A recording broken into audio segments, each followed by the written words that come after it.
Welcome to our US Briefing Show.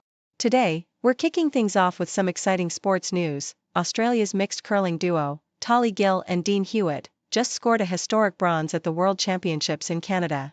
They fought hard, beating Estonia 9-2 after a close semi-final loss to Scotland, and made Australia proud. But the road to the 2026 Winter Olympics is still uphill, as qualification depends on an upcoming event in December 2025. Stay tuned as these athletes chase their Olympic dreams. Next, let's talk about global trade tensions. The US has slapped hefty tariffs on Thailand, threatening its export-driven economy, especially in electronics and cars. While a 90-day pause offers some relief, Thailand is exploring new trade deals and diversifying supply chains to stay resilient. The ongoing US-China trade conflict is also reshaping the world, with China showing strong resilience thanks to its innovation and domestic market strategies, while the US faces long-term challenges. Southeast Asian countries are watching closely, hoping to navigate these shifting tides. Finally, in China, a new wave of technocratic leadership is emerging. Many young officials now hold PhDs from top universities, emphasizing expertise over politics. This shift is boosting innovation, especially in tech sectors like semiconductors. Meanwhile, some Chinese hotels still hesitate to accept foreign tourists, revealing a disconnect between policies and practice. All these stories highlight China's focus on high-tech development and the complexities of welcoming international visitors. Please continue to stay with us for more detailed insights.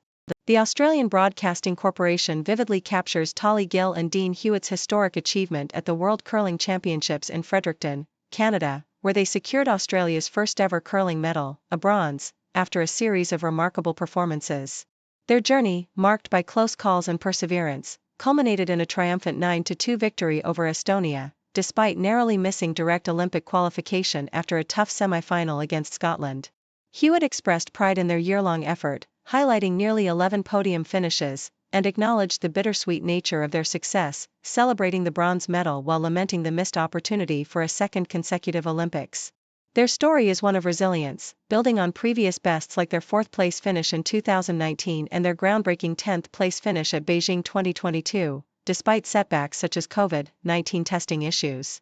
Looking ahead, they face the daunting challenge of qualification for the 2026 Milano Cortina Games, with only the top 8 teams guaranteed a spot, and the final qualification event scheduled in Kelowna, Canada, in December 2025.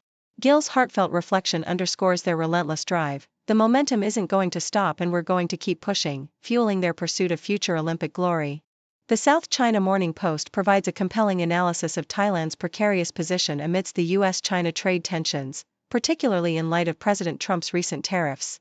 While the 90-day pause in tariff escalation offers temporary relief, Thailand's economy, heavily reliant on exports, especially to the US, faces significant vulnerability. With nearly 17% of its exports destined for the US, and a reliance on the American market for over half of some product categories like electronics and automotive parts, Thailand's economic stability is at risk. The government's strategy to bolster imports from the US and diversify export markets is met with skepticism, as deeper issues such as non-tariff barriers and complex trade regulations persist. The article emphasizes that simply increasing US imports won't resolve underlying trade frictions. Instead, Thailand must undertake comprehensive reforms, reconfiguring supply chains, expanding free trade agreements, and addressing non-tariff barriers, to reduce dependency and bolster resilience. Without such strategic adjustments, Thailand's economic future remains uncertain amid the ongoing global trade upheaval, risking long-term disruption in its vital manufacturing sectors. The South China Morning Post further explores the shifting landscape of global power, suggesting that the US's escalating tariffs and strategic decoupling from China signal the end of Chimerica, the intertwined economic relationship between the two giants. While Trump's aggressive trade policies aim to reshape global trade in America's favor, China's robust response demonstrates its resilience and capacity to withstand economic pressures. China's diversified approach, ranging from import substitution and domestic industry expansion to leveraging its dominance in critical minerals like rare earth elements, has positioned it to better navigate the ongoing trade conflicts. Meanwhile, the US faces internal challenges, including destabilized financial markets, declining dominance in high-tech industries like semiconductors, and a potential erosion of its global economic influence. Countries in Southeast Asia, like Vietnam, Malaysia, and Singapore, find themselves caught in this turbulent transition, with their economies vulnerable to shifts in US policy and global supply chain realignments.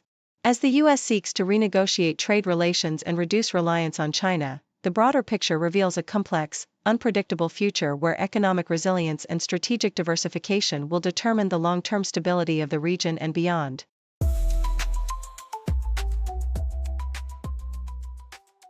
The Australian Broadcasting Corporation vividly recounts the ongoing challenge faced by foreign tourists in China, illustrating this with Alice Jiao's disheartening experience at a Nanjing hotel that refused her stay due to policies requiring a Chinese permanent residence card. Despite government mandates encouraging hotels to accept all foreign visitors, many smaller establishments still cling to outdated regulations that restrict international guests, often citing local police rules or lacking clarity on their policies. Tourists frequently discover discrepancies between local and global booking platforms, and some hotels neglect to clearly communicate their guest acceptance policies, leading to confusion and frustration. This disconnect between policy and practice, compounded by language barriers and the need for clearer hotel advertising, underscores the necessity for systemic reforms to foster a more welcoming environment for international travelers in China. Meanwhile, the South China Morning Post explores China's remarkable shift towards a technocratic leadership, revealing that nearly half of its youngest bureau-level officials hold PhDs, predominantly from prestigious universities like Tsinghua, Peking, and Hunan. This trend signifies a philosophical transformation rooted in China's historical reverence for scholar officials, now reflected in a meritocratic system that prioritizes technical expertise over political patronage. Unlike the United States, where political and legal backgrounds dominate government leadership, China's emphasis on competence and scientific governance enables rapid policymaking, especially in high-tech fields like AI and semiconductors. This strategic alignment of academia and statecraft positions China as a formidable rival, leveraging its integrated technocratic infrastructure to accelerate innovation and governance, contrasting sharply with the U.S.'s more fragmented approach rooted in private sector dynamism and political charisma. In the political arena, Yahoo US reports a significant reversal among Senate Democrats regarding a proposed stablecoin legislation, highlighting the complex interplay of industry influence and bipartisan negotiations. Initially supportive, a group of 9 Democrats has now expressed opposition to the bill's current form, citing concerns over anti-money laundering measures, foreign issuers, and national security. This unexpected stance introduces new leverage for Democrats to push for stronger regulations and concessions before the legislation advances to a floor vote, which could potentially delay or reshape the future of digital asset regulation in the U.S. The evolving dynamics reflect the broader tension between fostering innovation in the crypto industry and ensuring consumer protection, especially amid conflicts of interest linked to prominent political figures and the rapid growth of the digital economy.